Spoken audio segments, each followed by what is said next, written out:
Oke, standby, kamera ready, sound ready, 3, 2, 1, action.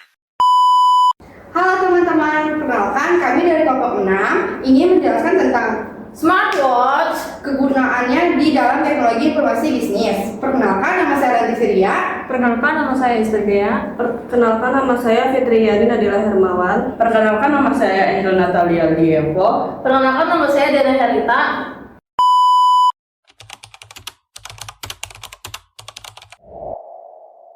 Selanjutnya, saya akan menjelaskan smartwatch dari sisi komunikasi. Bagaimana jam menerima panggilan, menjalankan perintah suara, dan berkomunikasi dengan ponsel. Ketika ada panggilan, jam menggunakan koneksi Bluetooth untuk meneruskan audio dari ponsel ke speaker dan mikrofon di jam. Secara teknis, profil audio seperti HFP atau HSP mengatur aliran suara sehingga Anda bisa menjawab tanpa menyentuh ponsel. Untuk perintah suara, beberapa perintah diproses langsung di jam. Sementara perintah yang lebih kompleks dikirim ke ponsel atau cloud untuk pengenalan suara yang lebih akurat. Selanjutnya saya akan menjelaskan kegunaan smartwatch dari sisi kesehatan. Kita mulai dari detak jantung, oksigen, hingga ke pelacakan tidur. Semua ini dirancang untuk memberikan gambaran kondisi tubuh sehari-hari. Yang pertama, detak jantung. Detak jantung diukur dengan VPG atau photopletismography. Prosesnya itu LED akan memancarkan cahaya berkulit, lalu fotodioda itu akan membaca cahaya yang dipantulkan pada saat darah mengalir, sehingga intensitas pantulannya itu akan berubah sesuai dengan denyut nadi yang ada di tangan. Sinyal analog itu akan dikonversikan ke digital, lalu algoritma akan menyaring gangguan seperti gerakan atau cahaya di sekitar untuk menghasilkan nilai BPM yang stabil. Yang kedua, SPO2 atau saturasi oksigen perifer. SPO2 ini memakai dua panjang gelombang, yaitu cahaya LED merah dan inframerah. Presentase hemoglobin dalam darah yang kaya akan oksigen akan menyerap cahaya berbeda dibanding dengan yang kurang oksigen. Melalui hal ini, jam akan membaca rasio penyerapan antara kedua gelombang itu, lalu menghitung estimasi presentasi oksigen dalam darah, sehingga hasilnya akan diproses oleh algoritma untuk mengurangi noise gerakan, sehingga pada saat tangan bergerak atau pembacaan ditunda sampai dalam posisi yang stabil. Terus yang selanjutnya, sleep tracking. Pelacakan tidur itu akan menggabungkan data dari denyut jantung dan akselerometer. Pola gerak rendah plus dengan penurunan variabilitas detak akan menandakan deep sleep atau tidur nyenyak.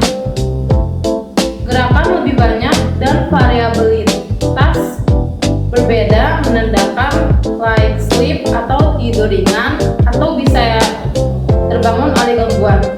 Hasilnya akan memberikan ringkasan fase tidur dan rekomendasi perbaikan tidur. Selanjutnya, notifikasi kesehatan dan peringatan. Jika ada hasil yang abnormal seperti detak jantung yang sangat tinggi saat kita beristirahat, jam bisa memberikan peringatan sehingga pengguna bisa segera untuk mengecek kondisi terkini.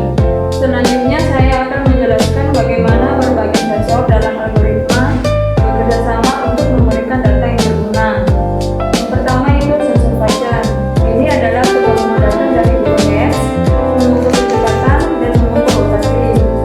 Algoritma menggabungkan ketiganya untuk mengurangi error GPS, memperkirakan langkah saksi jalan, dan memperbaiki aplikasi kita. Lanjut, yang kedua itu Verseric dan Confidence Score. Ini adalah setiap pengukuran di garis skor kepercayaan.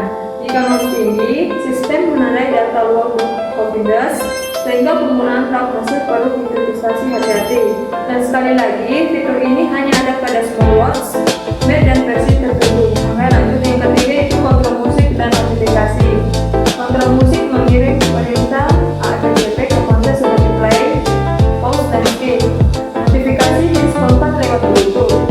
Notifikasi yang terdapat di HP jika bisa muncul atau dapat diakses di smartwatch yang perlu izin notifikasi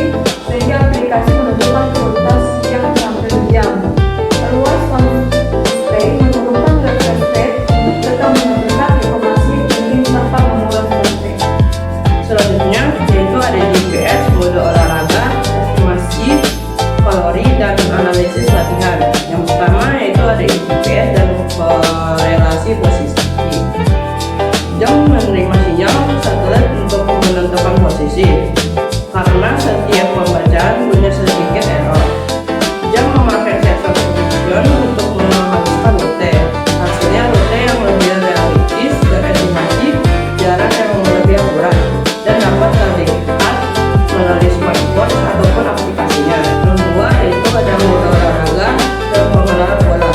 Tentang mode olahraga punya pola gerak khas. Contohnya berenang. Jam akan mendeteksi pola ayunan tangan dan periode istirahat antar putaran. Yang selanjutnya berlari. Jam akan mendeteksi pola langkah dan frekuensi. Bersepeda. Jam akan mendeteksi ritme gerakan tubuh. Algoritma mengenali pola untuk menghitung metrik spesifik seperti lap count, stroke count, atau kinetic estimasi. Yang ketiga yaitu estimasi kalori dan zona latihan.